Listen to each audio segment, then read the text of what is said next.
jadi salah satu upaya, kalau bisa dibilang salah satu upaya untuk bisa memperlihatkan kepada orang-orang di kota sebelah bahwa Blitar itu juga punya potensi wisata yang sebegitu indahnya gitu. Gak cuma sekedar Pantai Tambak, gak sekedar Pantai Serang atau pantai-pantai yang udah dikenal sebagai kawasan wisata pada umumnya, tapi kita itu punya banyak banget potensi wisata yang memang belum dikelola dan belum dikenal dengan baik gitu. Dan itu sayang banget.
Sekarang kita berada di Tebing Loncor bersama dua narasumber yang fenomenal. Yang pertama adalah konten kreator terkondang di Blitar Raya, yaitu Anggersu. Yang kedua ada wanita yang suka traveling kemana-mana di seluruh Indonesia bahkan. Siapa dia? Aima Rizky. Oh, Rizky. Dong. Gimana Mas Angger? Sudah berapa kali ke ngeloncor? Udah kurang lebih hampir 4 kali. 4 kali. Hampir 4 Apa kali. yang buat Mas Angger tertarik Mas untuk bolak-balik ke sini? Kan jauh nih Mas. Pertama, di Blitar nggak ada lagi tebing yang kayak gini. Maksudnya dengan gugusan batu karang yang menjulang sampai ke ujung sana, ujung selatan.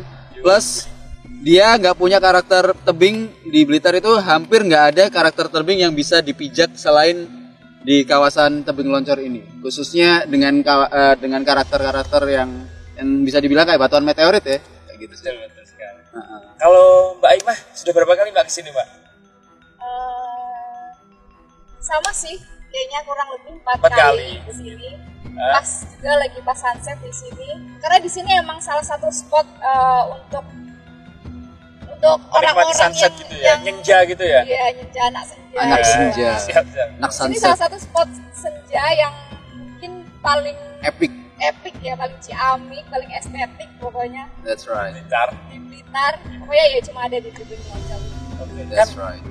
Ketika kita melewati jalan yang cukup Lumayan lah ya, sulit lumayan. Nggak ada ini Mbak, kok nggak pengen menyerah, pengen balik aja? Enggak sih, karena kalau aku itu tipe orangnya yang suka ditantang. I challenge you. Ya, karena emang di sini apa ya, jadi tantangan tersendiri, dimana kita suka yang wisata yang lebih menantang adventure gitu ya, ya. lebih menantang, lebih. Pokoknya rasa sense petualangnya itu jadi jiwanya keluar. Anda bolang ya? Anak hilang. Untuk Mas Angger nih Mas Angger kan sekarang sebagai konten kreator yang paling kondang nih di Waduh, terima kasih banyak. Apa yang jadi kendala Mas Angger selama mengeksplor hampir kekayaan alam yang ada di Kabupaten Blitar? Pertama kendalanya itu akses. Jelas akses. Betul. Jadi kalau bisa dibilang tuh hampir 80 sampai 85% kawasan yang ada yang bagus di Blitar khususnya di kawasan 0 MDPL itu ya. Dia punya akses yang bisa dibilang udah nggak masuk akal. Bener, udah nggak masuk akal dalam arti jalanannya masih emang nggak terawat, nggak ada pihak-pihak yang benar-benar merawat untuk mengatasi bagaimana orang itu bisa berkunjung ke tempat destinasi wisata itu untuk yang kedua kali. Karena kalau saya pikir untuk bisa menikmati kekayaan alam di Blitar khususnya di Kabupaten Blitar itu nggak bisa hanya cukup sekali. nggak bisa hanya cukup 1 hari gitu, nggak bisa. Kita harus berkali-kali. Contohnya di kawasan Loncor ini, sekalinya ke sini ya biasa aja gitu. Tapi kalau kita menemukan spot yang baik di jam-jam yang terbaik, itu kita bakal bisa lebih menikmati kawasan ini jauh lebih bagus lagi. Seperti contoh kayak misalkan waktu sunset, waktu jam-jam prime time kayak gitu. Sana juga bagus di sini ya. Di sini letaknya ada di tengah-tengah, jadi kita bisa nikmatin sunset, kita bisa nikmatin sunrise. Dan ini salah satu spot yang benar-benar kayak ada di garis khatulistiwa. Tapi dengan konsekuensi ya jalanannya seperti itu. Sayang sekali. Memang sepertinya di sini adalah tempat yang paling strategis. Karena kalau kita melihat titik gitu ya, koordinat tengahnya itu ada di sini. Oh gitu. Mau lihat sunrise bisa, mau lihat sunset juga bisa, seperti itu. Apalagi di sini gugusan pantainya kan juga banyak. Iya, betul. Jadi kita bisa berdekatan lihat gitu loh. Di titik ini kita bisa lihat ada pantai Jepring, ada pantai Pincen, ada pantai Udan, Ireng. Semuanya banyak dengan di pulau ini. Kita bisa lihat dari ujung sampai ujung. Tapi That's ya right. sayang sekali karena aksesnya memang masih bisa dibilang itu sangat sulit. Karena nggak semua orang itu punya jiwa yang suka dengan Traveling trek gitu. Trek yang sulit. Jadi sayang banget kalau misalnya sampai nggak dikelola dengan baik. Mas Angger, setelah ini kan akan selesai nih Mas pembangunan jalur lintas selatan. Kira-kira itu nanti akan menjadi pendorong nggak untuk para wisatawan untuk mengunjungi di Harusnya. pantai Kubusan? Harapannya sih seperti itu. Dengan adanya proyek JLS ini ya bisa dibilang itu kan membuka hampir 50% potensi wisata yang ada di Kabupaten Blitar, khususnya di garis pantainya gitu kan. Itu bisa jadi salah satu upaya, kalau bisa dibilang salah satu upaya untuk bisa memperlihatkan kepada orang-orang di kota sebelah bahwa Blitar itu juga punya potensi wisata yang sebegitu indahnya gitu. Nggak cuma sekedar pantai Tambak, nggak sekedar pantai Serang atau pantai-pantai yang udah dikenal sebagai kawasan wisata pada umumnya, tapi kita tuh punya banyak banget potensi wisata memang belum dikelola dan belum dikenal dengan baik gitu. Dan itu sayang banget. Dan harapannya memang kita sebagai orang yang tumbuh dan berkembang di kawasan Blitar itu ya bisa dengan adanya proyek JLS bisa lebih aware lah sama apa yang ada gitu. Seperti itu. Jadi memang seperti sarana prasarana harus dipenuhi. Yes, correct. MCK, Betul. tempat ibadah, Betul. itu harus penting banget gitu. Betul. Karena itu salah satu tujuan orang wisata. Iya betul. Trekking juga bagus. Karena kayak gini, kalau misalkan satu destinasi wisata itu dibuka, pasti ada input atau ada pemasukan yang lain gitu. Iya betul. Contohnya kayak misalkan kerajinan, kayak misalkan sumber daya lain yang ada di kawasan tersebut, kayak misalkan di pantai apa gitu, kita punya potensi kayak misalkan kerajinan apa itu bisa juga disumbangsikan sebagai salah satu bentuk souvenir atau kayak gimana. Itu kan masih banyak pihak-pihak yang sebenarnya merasakan dampak positif dari adanya pembangunan atau pengenalan sebuah destinasi wisata yang baru gitu kan. Jadi memang sepertinya dibukanya jalur lintas selatan ini akan membawa sebuah angin segar bagi para masyarakat di sini tentunya, karena bisa meningkatkan sektor ekonomi. Iya betul. Bisa Jelas. UMKM juga bisa naik gitu, lingkungannya juga bisa lebih baik. Iya. Yang terpenting adalah kualitas sumber daya manusia juga ikut meningkat nanti. Harusnya. Ya harapannya sih seperti itu. Iya betul. Agar supaya nantinya ketika JLS ini jadi, kita sebagai warga Blitar itu menikmati gitu loh indahnya jalur lintas selatan. Dan ya kita kalau adanya JLS ya kita harus siap gitu. Maksudnya dengan harus sudah siap itu dalam arti dengan adanya proyek JLS pasti banyak wisatawan yang bakal melintas. Ya, betul. Nggak cuma dari kota sebelah, tapi ada beberapa mungkin kota-kota terkait yang mungkin ingin menikmati keindahan Blitar dari sudut yang lain kayak gitu. Jadi kita memang harus siap dan kita harus mempersiapkan itu dari sumber dayanya, dari orang-orangnya, dari masyarakatnya memang harus siap kayak gitu. Semuanya kan berharap caranya SDM dengan dinas-dinas atau pemerintahan terkait itu ada kerjasama yang saling membantu, saling membackup. Jadi nggak hanya satu pihak saja. Jadi dua-duanya harus benar-benar saling bekerja. Masalahnya tuh kayak gini. Kita sebenarnya untuk anak mudanya sendiri untuk bisa mengenalkan kota Blitar atau Kabupaten Blitar itu sebenarnya nggak sedikit. Banyak banget orang-orang yang bergerak, yang menikmati, yang suka, yang share dan mempublish keindahan Blitar.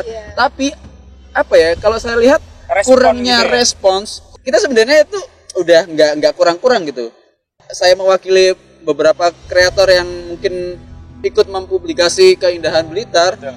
Itu kita nggak kurang-kurang. Kita udah full power banget gitu untuk bisa menikmati, untuk bisa meningkatkan potensi wisata yang ada di Kabupaten Blitar. Tapi itu tadi kurangnya apresiasi, kurangnya respons, atau kurangnya mengapresiasi apa yang kita punya, apa yang sudah kita lakukan. Padahal kita melakukannya untuk untuk Blitar, untuk kebaikan Blitar dan for free.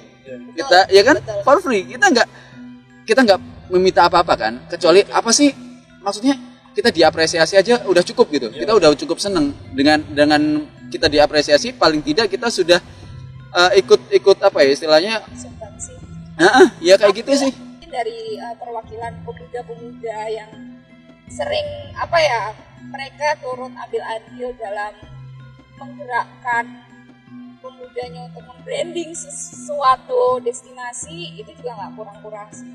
Dan kita juga nggak pernah meminta, kita nggak disuruh dan kita juga nggak meminta, tapi memang kita ada keinginan tersendiri bahwa wah ini tuh kota yang harus saya promosikan, kota tercinta gitu ya, tanah kelahiran, tanah yang sudah membesarkan ataupun mendidik saya secara tak kasat mata gitu kan.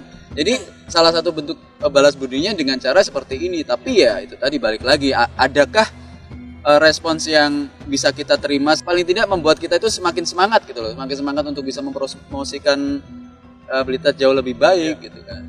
Kalau kita berbicara tentang peta heliturism Mas, itu kan juga ada pemerintah, ada juga akademisi, ada juga industri pariwisata, ada juga dari media. Itu apakah Mas Angger sebagai konten kreator nih di Kabupaten Blitar, apakah sudah pernah kayak dikumpulkan dalam satu forum itu Mas? Sorry itu saya udah pernah. Cuman saya mendapatkan ya gimana ya, kasarannya tuh saya dianggap sebagai seorang yang mungkin belum tahu apa-apa. Iya betul. Saya mungkin masih terlalu muda dibandingkan mereka, meskipun saya sekarang sudah tua, tapi masih jauh di bawah mereka secara umur. Meskipun ya bisa dibilang apa yang mereka lakukan tidak sebanyak apa yang sudah saya lakukan. Ya, nggak pengen kayak gimana, nggak pengen sombong. Cuman ya memang apa yang sudah saya lihat seperti itu, apa yang bisa orang lain nilai seperti itu. Cuman ya itu tadi ya, kekecewaan yang mungkin bisa saya rasakan ya, saya masih terlalu dianggap siapa sih kamu masih anak kemarin sore yang datang ke forum ini dan komunitas ini, dan kamu masih belum tahu apa tentang ini. Jadi ya udahlah, saya juga pikir ya udahlah, saya independen aja lah, ya nggak butuh juga mereka yang seperti itu, nggak. Karena itu jauh lebih. Iya, kita nggak punya keterikatan apapun gitu kan. Karena gini loh, ini fakta ya. Beberapa orang itu stigmanya mereka masih berpikiran atau berpola pikir tentang junior dan senior. Iya. Jadi itu dia yang kenapa membuat junior atau yang masih pemula ini malas bergerak. Jadi adanya senioritas. Seperti pola-pola lama kan masih darah daging gitu. Mas Canggi sendiri sudah pernah merasakan hal-hal seperti itu belum? Berulang kali. Oh iya. Jadi bukan cuma kita ya. Tolak ukur sebuah pergerakan, sebuah karya itu bukan dari nilainya, bukan dari kualitas, tapi dari kuantitas dan juga seberapa tua kamu gitu loh. Jadi menurut mereka, ketika mereka lebih tua berarti mereka lebih banyak pengalaman dan berbuat gitu. Tapi belum tentu padahal itu kualitasnya apa sudah belum tentu dan nggak selalu. Betul sekali. Di satu sisi mungkin, cuman untuk hal-hal yang seperti ini yang pariwisata itu sebenarnya kan fleksibel. Untuk media atau ilmu-ilmu yang bergerak di bidang seperti ini, bidang promosi pariwisata gitu sebenarnya fleksibel. Jadi kita nggak bisa mensenioritaskan orang yang jauh lebih tua itu sebagai orang yang jauh berilmu, tapi kita juga harus bisa menghargai. Jadi equality, kita ada equality yang mana yang tua bisa menerima masukan yang muda pun juga bisa menerima masukan yang tua gitu kan. Jadi ada equalnya, nggak bisa disenioritaskan. Padahal kalau dari segi industri 4.0 dan 5.0 itu media itu sangat penting gitu loh, untuk mendorong sebuah berkembangnya pariwisata. Khususnya di pandemi kali ini ya. Betul sekali. Seperti itu. Jadi harapan Mas Angger untuk para pemangku kepentingan seperti apa nanti yang kedepannya Ya, untuk memajukan pariwisata di harapannya Kabupaten Blitar? nggak muluk-muluk, lebih realistis aja lah, lebih melek terhadap teknologi, lebih melek terhadap orang-orang yang bergerak, yang ikut mempromosikan pariwisata Blitar itu seperti apa ya. Harapan yang lebihnya ya bisa dilihat ke depannya aja lah. Oke, Kayak gimana gitu ya. hasilnya aja lah, kayak gitu. Kalau Mbak Aima, bagaimana Mbak harapannya kepada seluruh pemangku kepentingan, kepada awak media juga, ada akademisi, untuk bagaimana untuk membangun sebuah pariwisata di Kabupaten Blitar yang lebih baik? Kalau aku seperti ke infrastruktur yang rata, jadi nggak hanya dipandang sebelah mata, karena kita itu masih butuh banget bantuan dari pemangku kepentingan ya, tentunya karena kita juga tidak bisa bergerak sendiri, jadi Harus berkolaborasi lah. Berkolaborasi, Saling sinergi. Iya, saling sinergi antara masyarakat dengan pemerintah daerah. Itu paling penting sih, apalagi kan ya ini loh sayang banget kalau misalnya nggak dieksplorasi, Nggak bisa hanya dikembangkan ya. orang-orang tertentu yang sampai sini gitu, jadi sayang sekali Sayang. sih. Karena Blitar itu saya yakin SDA-nya itu sudah jauh lebih dari rata-rata. Jadi Yes. kita kalau dibandingkan dengan kota-kota lain itu nggak kalah indahnya gitu. Kita punya banyak, kita punya lautan, kita punya gunung, kita punya sejarah. Dan itu Jadi semuanya ada ya, semua aspek. Iya. Semua aspek pariwisata Lengkap ada. gitu memang. Lengkap. Jadi ya harapannya paling tidak lah kita ada pembangunan rata sampai titik di mana orang itu masih awam, masih belum tahu. Jadi semoga saja harapan dari pemuda terbaik Kabupaten Blitar ini ada Mas Angger dan Mbak Ima sebagai representasi dan mewakili seluruh elemen masyarakat di Kabupaten Blitar ini, bagaimana semoga pariwisata ini dapat membawa dampak yang baik kepada masyarakat, kepada lingkungan, dan terutama adalah terhadap peningkatan kualitas hidup masyarakat di Kabupaten Blitar. Amin ya Allah. Sekian dari saya, terima kasih. Wassalamualaikum warahmatullahi wabarakatuh.